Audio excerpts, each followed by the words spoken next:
Chapter 6. Okie was very excited when the China docked in San Francisco. She stared at the scene playing out on the dock, not wanting to miss anything. Yokohama had been a busy city, but San Francisco seemed to have more confusion, more noise. She saw no other Japanese, but she did see Chinese men, just like the ones on the ship, each with a long braid hanging down his back. She thought of Matsu, who no longer wore his hair in a samurai queue at the back of his head. Many samurai cut off their queues when Meiji became Emperor of Japan. Matsu waited until he was on board the ship. For 700 years, the queue and the sword were the outward signs of being samurai. Okie knew that now the honor of being samurai would reside only within Matsu's soul. Okie's attention was caught by continuous motion around her. Ladies with their long skirts and tightly fitted jackets walked sprightly along the boardwalks, heads held high, their fancy hats sprouting tall, bright feathers. Most of the men sported mustaches or beards and wore wide-brimmed hats that curled up around the edges. There were mules, wagons, horse-pulled carts, dogs, and dust everywhere. What she did not notice was that many people were staring at the Schnell group, too. Okie held Frances's hand as they walked along the dock, while Frances held onto her doll tightly with her other hand. They followed Herr Schnell, weaving their way through vendors and travelers. "Missy! Missy!" Okie turned her head to see who was calling. A strange man, neither young nor old, bounced toward her.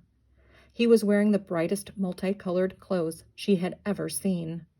Strings of beads around his neck jingled cheerfully as he jumped up and down. He elbowed his way through the crowd and called out, "Look, look! These will make you very pretty, very cheap. Here, try one on." And he held out an armload of colorful necklaces. She could not understand his words, but she knew he was a vendor. At first, Okie smiled. The beads were pretty, but she did not want to buy them, so she tried to go around him, and he blocked her path. "Here, here," he said, pushing toward Okie, almost touching her, his arm so near to her face. Then he jumped right in front of her, scaring her with his closeness. She could no longer see Herr Schnell, and she panicked, and she put both arms around Frances. Suddenly the man stopped and pulled back. He turned around and approached other people, calling out, "Beads! Beads! Pretty beads!" He did not bother her any more. Okie turned her head and saw Matsu standing behind her. She smiled at him. "I should not have worried. I must remember that he will always protect us. He is a samurai." Herr Schnell soon rounded up his family and friends and led them to a hotel. They would stay there for a few days before taking a side-wheeler up the river to Sacramento. Chapter 7. Okie heard the sound of a side-wheeler's loud whistle and touched the whistle she wore on a ribbon around her neck. She wished Father could see the huge whistle on the steamboat and the captain strutting back and forth on the deck. The captain pulled out his pocket watch, looked at it, and smiled as the Schnell party headed toward him. "Good," he called out. "You're on time." They hurried up the ramp. The Alameda was almost ready to leave. "Oh!" gasped Okie as a blast of steam erupted from the tall pipe. She gripped the rail tightly, almost stumbling as she walked up the ramp. The captain looked down at her and said kindly, "It is only the steam. It's not going to explode. The Alameda is a good, strong boat." She did not understand, but the tone of his voice calmed her, and she was not really frightened. The loud noise had just surprised her. The whistle blew again, and they pulled away from the dock. The large paddle wheels on each side of the boat churned the water as they headed up the Sacramento River. It would take all night to reach Sacramento. Okie stood on the deck, watching other boats speeding down the river to San Francisco. Another side-wheeler passed them as it steamed up the river toward Sacramento, the passengers laughing and waving. Her captain frowned as he watched it go by. Okie saw him shake his head as he spoke to Herr Schnell. The captain is worried, Matsu told her. That other boat is going too fast, and sometimes boilers blow up when they're pushed too hard. The passengers will be lucky if it doesn't explode. 2 hours later, it was time to go to bed. Okie took Frances to their stateroom. They peered out of the porthole and saw trees, bushes, and scattered pieces of wood sticking out of the mud on the riverbank. Soon the gentle rocking motion of the boat and the constant thump, thump, thump of the paddle wheels lulled them both to sleep. Okie awoke to the sound of gunfire. She was frightened and confused. No, she thought, please, no more fighting. Not here in America, too. She heard sounds of men running, voices calling, yelling, "All hands on deck!" Through the porthole, she could see bursts of flames far ahead in the water. Explosions, not gunfire. The captain's voice called out, "Ready the lifeboats!" Okie felt a slight surge as the boat's speed increased. She hurriedly dressed herself and Frances. The sun was just coming up as they stepped onto the deck. Other members of the Schnell group were already at the rail. Mrs. Schnell took Frances and held her close, turning her away from the horrific scene unfolding in front of them. The speeding side-wheeler that passed them earlier was foundering in the middle of the river. Fire poured from the boat where the boiler had exploded. Screams penetrated the sounds of explosions. Okie could see people in the water, clinging to floating debris, heads bobbing, arms waving. More explosions, more fire. As the Alameda sped toward the burning side-wheeler, some of the passengers hurried forward to help, including Dr. Takano.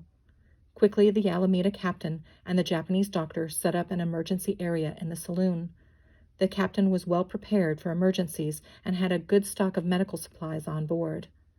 "Drop the anchor! Lower the boats!" Passengers and crew worked together to get small boats into the water. They pulled stranded passengers into the boats and transferred them to the Alameda. Just before the injured were brought on board, Dr. Takano looked around and spoke to Okie, who was standing nearby. "Okie," he said, "I need your help. There are many injured passengers. If you assist me, my wife will be free to work on other patients by herself.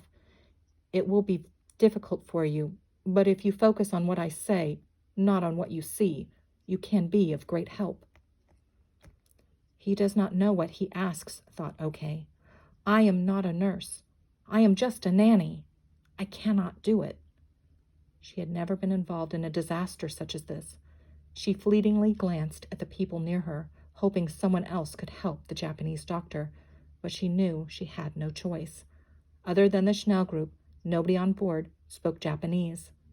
Herr Schnell and Matsu both spoke English, and they were already helping elsewhere with the rescue efforts. "Yes, Takano-san," she said, her voice feigning calmness. "Good, we are ready then."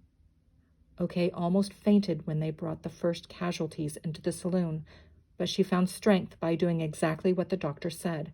She cut clothes away from wounds and put salves and bandages on cuts.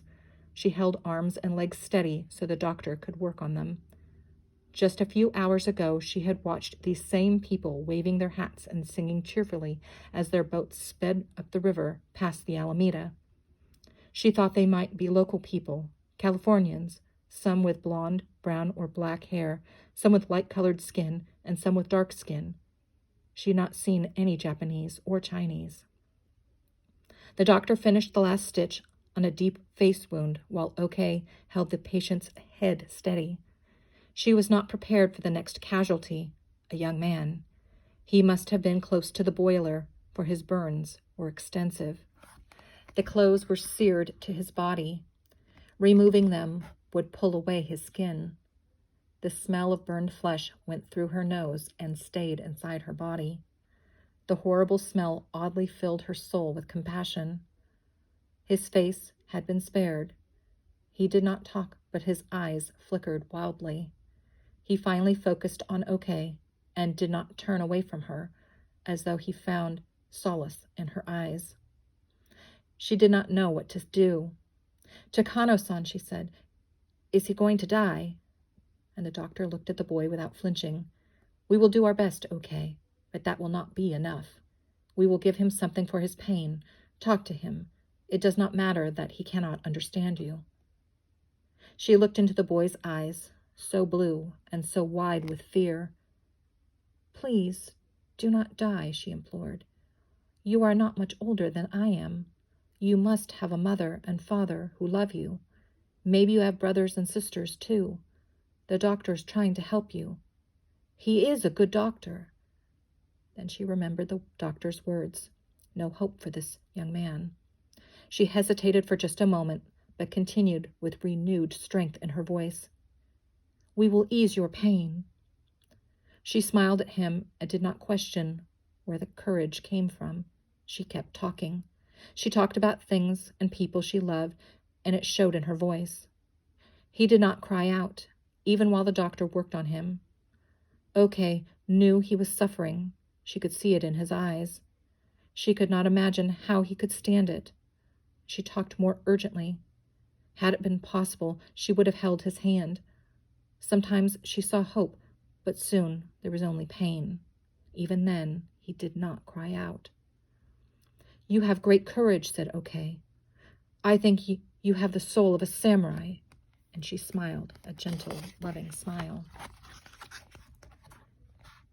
The doctor was not able to save him. When the young man stopped breathing and the doctor pulled a sheet over his head, it was too much for Okie. That final act literally took her breath away. She sobbed gut-wrenching, heart-rending gulps. She doubled over, grasping her hands tightly together in her lap. She sobbed until the young man became her brothers and they became him. She cried for all of them. "Sayonara, brave young man. I will never forget you."